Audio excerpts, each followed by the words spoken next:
Hello বন্ধুরা, এই ভিডিওটা একটু দেখে যাবেন পুলিশ প্রশাসন কি বলছে। কেউ যদি গরু দিতে চায় কুরবানি, তাহলে তাকে পারমিশন নিতে হবে। সামনে ঈদুজ্জোহা আছে, কুরবানির ঈদ। সেই ঈদে কেউ যদি গরু দিতে চায় কুরবানি, তাহলে তাকে পারমিশন নিতে হবে। আমি সেটা প্রতিটা মসজিদের ইমাম সাহেব এবং মুয়াজ্জিন যে আছে আমি এটা পৌঁছে দিয়েছি।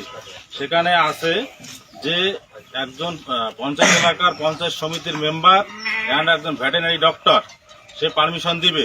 যদি উনি পারমিশন দেয় তাহলে আপনারা কাটতে পাবেন।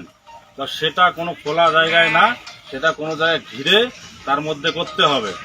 বাল্য বিবাহ, যে 18 বছরের নিচে মেয়ের বিয়ে হয়, সেটা আপনাদের বোঝাতে হবে, বাড়িতে বাচ্চাদের বোঝাতে হবে সেটা যাতে না হয়। আর একটা যেটা হচ্ছে হেলমেট ছাড়া বাইক বের করবেন না।